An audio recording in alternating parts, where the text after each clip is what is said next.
2 লাখের বিনিময়ে টাইগার শ্রফকে খুনের হুমকি। আর অর্থ কেলেঙ্কারি মামলায় মহেশবাবুকে তলব ইডির। অপরদিকে 14,000 টাকার মাকসাতে কৃতি অখুশি ভক্তরা, জানাবো আপনাদের। প্রথমেই আসা যাক টাইগারের কাছে। দুষ্কৃতীদের যেন এখন সহজ নিশানা হয়ে উঠেছেন বলিউড অভিনেতারা। মাত্র 2 লক্ষ টাকার বিনিময়ে টাইগারকে হত্যার সুপারি দেওয়া হয়েছে। পুলিশের কাছে ফোন করে এক ব্যক্তি জানালেন এক অভিনেতাকে হত্যার সুপারি দেওয়া হয়েছে তাকে। এমন ফোন পেয়ে হতভম্ব মুম্বাই পুলিশও। প্রাথমিক তদন্তে জানা গেছে ফোনটি এসেছিল পাঞ্জাব থেকে। অভিযুক্তের নাম মনীশ কুমার সুজিন্দর সিং। মুম্বাই পুলিশকে ফোন করে ওই ব্যক্তি দাবি করেন কিছু ব্যক্তি টাইগারকে হত্যার পরিকল্পনা করেছে। অভিনেতাকে হত্যা করার জন্য তাকে 2 লক্ষ টাকার একটি অস্ত্র এবং সুপারি দেওয়া হয়েছিল। এই ফোনটি আসার পরে অভিনেতার নিরাপত্তা জোরদার করা হয়। আর ইতিমধ্যে থানায় অভিযোগ দায়ের করা হয়, গ্রেপ্তারও করা হয় ওই ব্যক্তিকে। মুম্বাই পুলিশের ডেপুটি কমিশনার নিমিত গোয়েল জানিয়েছেন এই হুমকি নাকি সম্পূর্ণ ভুয়া। জিজ্ঞাসাবাদে জানা গেছে ওই ব্যক্তি মন গড়া গল্প শুনিয়েছিলেন পুলিশকে। আর দক্ষিণ ভারতের সুপারস্টার মহেশবাবুর বিরুদ্ধে গুরুতর অভিযোগ উঠেছে। অন্ধ্রপ্রদেশের তেলেঙ্গানার একটি রিয়েল এস্টেট প্রতিষ্ঠানের অর্থ পাচারকাণ্ড প্রকাশ্যে এসেছে।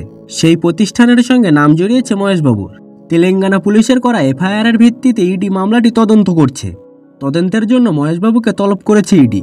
28শে এপ্রিল হায়দ্রাবাদে তদন্ত সংস্থার অফিসে তাকে হাজির হতে বলা হয়েছে। একই জমি একাধিক ক্রেতার কাছে বিক্রির অভিযোগ ওঠে রিয়েল এস্টেট প্রতিষ্ঠানটির বিরুদ্ধে।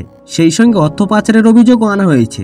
ইডি কর্মকর্তাদের দাবি মহেশবাবু প্রতিষ্ঠানটির শুভেচ্ছাদূত হয়। অনেক সাধারণ মানুষ এ প্রতিষ্ঠানকে বিশ্বাস করে অর্থ বিনিয়োগ করেছেন, কিন্তু মিথ্যা প্রতিশ্রুতিতে জমি কিনতে গিয়ে তারা আর্থিকভাবে ক্ষতিগ্রস্ত হয়েছেন। অভিনেতার ভাবমূর্তির কারণে অর্থ বিনিয়োগ করেছিলেন অনেকে, তাই সরাসরি যুক্ত না থেকে অভিনেতার নাম জড়িয়েছে।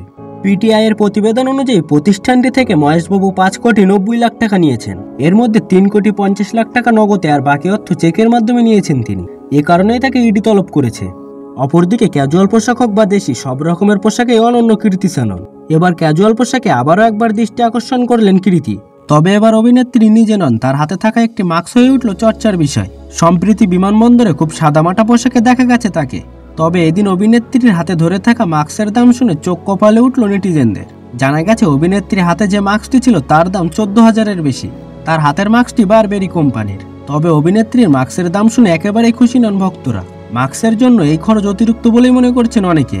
এখন এই দেখে তো অনেকে অনেক রকমের কথা বলছে। কেউ বলছেন এটিকে 50 টাকার মাস্কের মতোই দেখতে লাগছে, আলাদা কি? কারোর কথায় এত দামে মাস্ক নিয়ে কি হবে যদি হাতেই নিয়ে ঘুরতে হয়।